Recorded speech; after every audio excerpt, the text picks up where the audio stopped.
El FOMO es ese miedo a perderte ese tren de subida. Como muchos ahora dicen que en el SP500 empieza a haber cierto FOMO de uy, me voy a perder, o en la inteligencia artificial, ¿no? Me voy a perder este tren, ¿no? Pues cuando se activa mucho FOMO, se tiende a potenciar el recorrido de las burbujas y a que esas burbujas generen peligro en el largo plazo.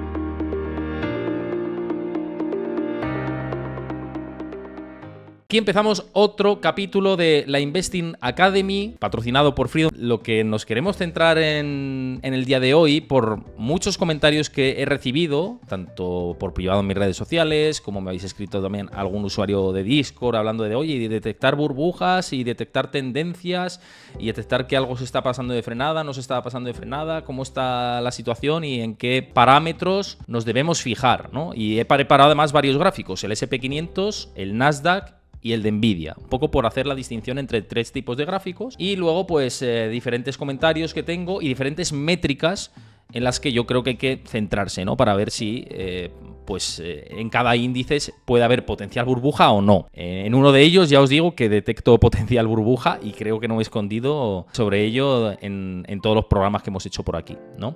El SP500, que lo tenemos en pantalla, primero hay que poner en contexto que para ver potenciales excesos en los mercados hay que fijarse en el volumen de minoristas, de inversores minoristas me refiero, que hay dentro de los mercados. Cuando hay un volumen amplio de minoristas, no ha habido capitulación del mercado minorista, es decir, de traders como podemos ser nosotros, la mayoría somos traders retail, traders como puedo ser yo y como podéis ser muchos de vosotros, estáis dentro del mercado de manera muy muy activa y no habéis cerrado posiciones. Esto quiere decir que el porcentaje de traders dentro es bastante más amplio. De hecho, en la actualidad, esto es un dato que os traslado para ver el momento de mercado en el que estamos, en la actualidad supera todavía el 20% de operadores minoristas dentro de la bolsa. Y de hecho, y luego lo comentaremos también con Gregory Plaxintar, el volumen de operaciones con opciones financieras por parte de los minoristas también está en niveles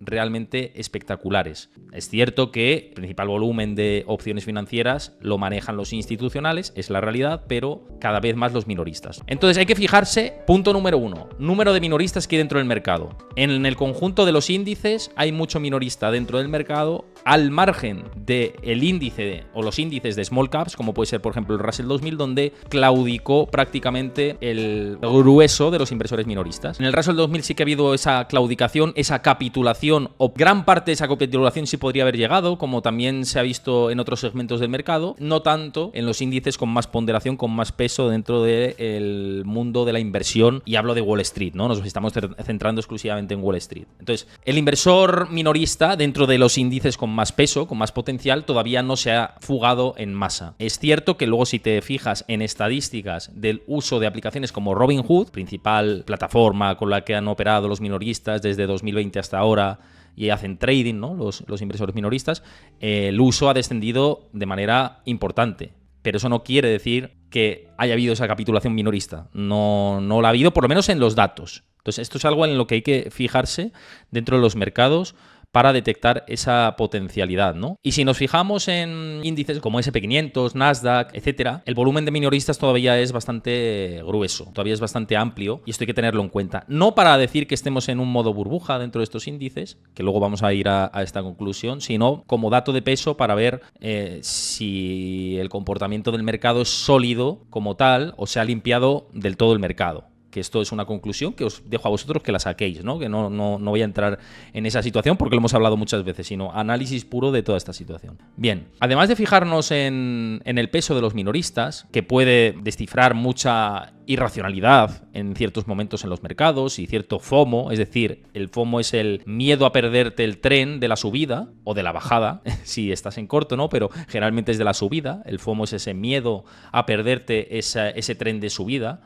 Como muchos ahora dicen que en el SP500 empieza a haber cierto FOMO de uy, me voy a perder, o en la inteligencia artificial, ¿no? Me voy a perder este tren, ¿no? Pues cuando se activa mucho FOMO, se tiende a potenciar el recorrido de las burbujas y a que esas burbujas generen peligro en el largo plazo. Y cuando hay un porcentaje amplio de minoristas dentro de la bolsa, cuando existe ese gran porcentaje de minoristas dentro de la bolsa, las posibilidades de que se produzca un FOMO dentro de los mercados, es decir, esa subida irracional por el miedo a perderse la subida por parte de los inversores minoristas, son más amplias esas posibilidades. Y dado que hay todavía un volumen importante de minoristas dentro de la bolsa, esas posibilidades de burbujas están ahí latentes, ¿no? Están ahí latentes. Pongo un ejemplo, ¿no? Este FOMO o esta sensación de no irse gran parte del mercado minorista de la bolsa, esto se vio con Bear Stearns en 2007-2008. Cuando se rescató Bear Stearns por parte de JP Morgan en su momento, no había habido esa claudicación por parte de los minoristas de la bolsa, incluso hubo un rebote muy fuerte de los mercados, ¿no?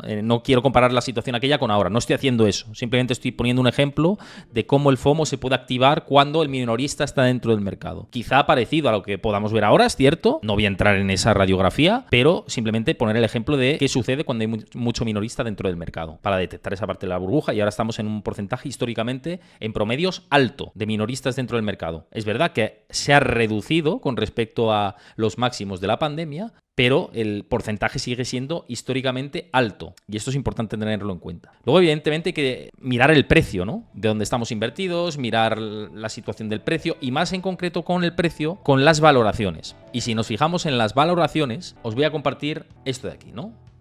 Fijaos el Nasdaq, por ejemplo. Este es el gráfico del Nasdaq, gráfico diario del Nasdaq, y mirad lo que ha hecho, ¿no? Superando este nivel de aquí y atacando esta zona ahora. ¿Veis cómo está atacando claramente ahora esta siguiente zona? Fijaos cómo se encuentra ahora el Nasdaq, ¿no?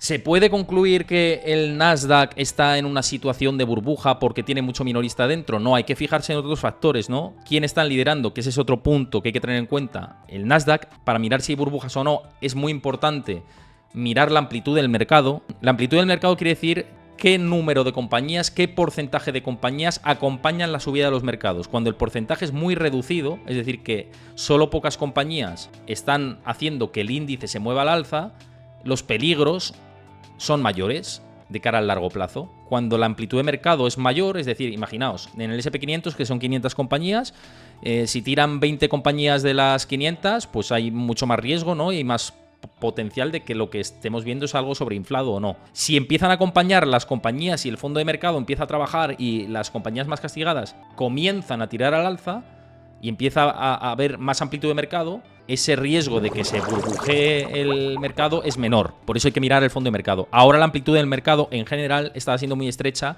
y estas últimas sesiones, con el rebote del Russell 2000, había mejorado la amplitud del mercado, con lo cual se ha saneado algo, un poquito la situación. ¿El Nasdaq, en base a estas dos variables, nos podría indicar burbuja? No de momento, por supuesto, claro que no, todavía no. La amplitud de mercado es verdad que no, es muy estrecha, es cierto que hay todavía volumen de minoristas dentro, pero la tercera pata, que es la que quiero analizar y trasladaros a vosotros, es el tema de la valoración. La valoración. Aquí vamos a ir al tema de la valoración, que el mejor ratio para calcular la valoración es el PER, ¿no? Que es el precio de la acción en función a los beneficios. Y luego está el PER Forward, que es el precio de la acción en función a los beneficios futuros, que también esto hay que tenerlo bastante en cuenta. ¿Y cómo cotiza ahora mismo el Nasdaq en cuanto a valoración PER, ¿no? Pues fijaos, que lo estamos viendo aquí, a fecha 6 de junio, que es fecha de ayer, está cotizando en torno a 25 veces beneficios. Esto para el Nasdaq es más o menos estar en media, con lo cual es cierto que es un poco caro, ¿no? Generalmente el mercado tiende a estar en torno a 17, el Nasdaq 20, 25... es un poquito caro, pero no caro desmesurado en base a los beneficios que tenemos ahora. La madre del cordero, o ya no la madre del cordero, sino algo muy importante en lo que fijarse son los beneficios esperados, porque si hay ajuste de beneficios esperados, ahora el conjunto del Nasdaq, fijaos cómo ha crecido los beneficios esperados en estos últimos años, en estos últimos trimestres. Si aquí hay recorte debido, por ejemplo, a una recesión económica, entonces sí que estará cotizando mucho más caro el Nasdaq y debería ajustarse, lo cual no quiere decir que el conjunto del índice sea una burbuja a día de hoy, en base a valoración. Entonces, esos tres variables, fondo de mercado, amplitud, es decir, fondo, amplitud de mercado, minoristas dentro del mercado y valoraciones. Son, digamos, las tres variables, yo creo que hay que tener en cuenta dentro del índice. Bien, pues esas tres variables, lo que digo, para detectar burbujas. Es cierto que luego está el componente que dices de estas compañías que comentas por aquí. Arbaso, buenas tardes también a ti, gracias por pasarte y saludar. Este que eso yo creo que lo que estás comentando también tiene mucha relación con lo que digo de la amplitud del mercado. Ahora mismo el Nasdaq pues tiene mucho mayor peso por este volumen de compañías que tienen unos múltiplos o están cotizando unos múltiplos muy exigentes. Esa es la realidad. Y como estás comentando por ahí por el chat, por supuesto, parece como que estamos en una dualidad, en dos mercados muy diferentes, ¿no? Me dices, Warren Café, más que PER histórico no deberíamos comparar con PER en otras épocas donde los tipos estaban al nivel actual. Eso es cierto, pero fijaos que otra variable que me ayuda mucho a seguir es, y aquí lo podéis encontrar en Guru Focus, esta variable, además puedes mezclar varios ratios y demás, está muy bien, incluso con volatilidad, puedes añadir, por ejemplo, aquí la volatilidad del VIX y se suma al gráfico. Y fijaos que la correlación también es interesante, ¿no? Bueno, pero aquí yo he mezclado el Per Shiller, que también está ajustado por inflación y por diferentes métricas, Per Shiller con el Per normal, ¿no? Y esto en concreto es el SP500, por evaluar un poco la situación del SP500. Y fijaos, el Per Shiller está cotizando en históricos caros también, pero tampoco tanto, es decir, que con este volumen de beneficios más o menos nos encontraríamos con un índice en precio, y el PER en 24,74, es decir, que ha llegado a estar en 30 y recientemente, es que esto no sé qué medida es exactamente, ¿no? Y de hecho no sé si está cogido el PER bien, sí que he visto antes y he cotejado por ahí que el PER normal estaba en 25, 24 y pico, o sea que esto puede ser, pero el Per Shiller sí que es esto, ¿no? Entonces, en función a Per Shiller y a PER normal, la bolsa estaría un pelín cara, pero tampoco exagerado. Podría no estarlo si hay ajustes de beneficios a la baja.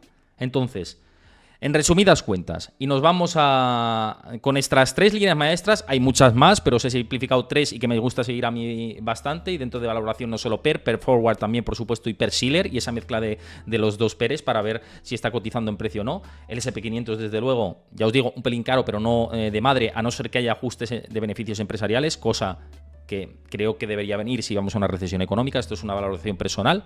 Me puedo estar equivocando, pero es una valoración personal. Y en base a esto, SP500, ¿burbuja, caro o no burbuja? No burbuja y un poquito más caro de lo normal. En base a fondo de mercado, porcentaje de minoristas dentro del índice y valoración. Si se cumple que la valoración estuviera muy, muy cara, sí que podríamos decir esto es una burbuja o un inicio de burbuja. De momento la valoración no acompaña en esto. Habrá que seguir de cerca el precio. De momento lo que podemos decir es que está un pelín cara. No mucho, ¿eh? Está casi en precios, diría. Entre 4.000 y 4.000, entre 3.900 y 4.200, más o menos podría estar en precio el SP500. Sobre valoración, ¿no? Y sobre estas métricas que os estoy diciendo.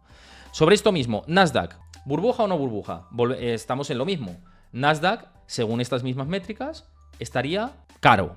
Un poquito caro también. Tampoco a nivel de burbuja, pero estaría caro. Estaría cara. Esa es la realidad, en base a esas 3 variables que estamos hablando. ¿Y qué si puede asemejarse a burbuja absoluta? Os voy a poner este gráfico. Y ya simplemente con la reacción del precio lo veis aquí. Nvidia. Y no voy a entrar otra vez en el debate de Nvidia. Nvidia es burbuja por las 3 variables. Por el porcentaje de minoristas que está dentro, por la poca amplitud. En este caso, bueno, no es un índice, no es lo mismo. Se tiene que medir otras cosas, pero el volumen el volumen de inversores que hay dentro de Nvidia y la reacción del precio tan abrupta en tan poco tiempo en base a esas expectativas futuras, sí que estaríamos hablando de este entorno de burbuja. Y por supuesto, la valoración. Tanto el ratio PER como el Per Shiller, como todos los... Bueno, el Per Shiller es para el SP500, pero el ratio PER, es verdad que algunos defienden el PER Forward, que si se justifican los ingresos. Para mí esto es representación de una burbuja, lo que es Nvidia. De cara al corto medio plazo, no que la empresa sea mala, ni que no tenga posibilidades a largo plazo. Y esto es un poco lo que os quería decir en base a esto. Espero, bueno, que esta parte os haya gustado. Insisto, si veis el vídeo de YouTube, por cierto, dar tanto like como suscribiros al canal, como dejar vuestros comentarios. Y a los que estáis por aquí también por Twitch, si veis algún vídeo en YouTube, que sé que sois suscriptores del canal, acordaos de dejar un comentario de qué os parece esto, cosas nuevas que queréis que analice, invitados que queráis que traiga, yo qué sé, lo que os ocurra, pero comentad algo, porque siempre son bienvenidas vuestras opiniones, ¿vale? Así que yo simplemente os digo esto.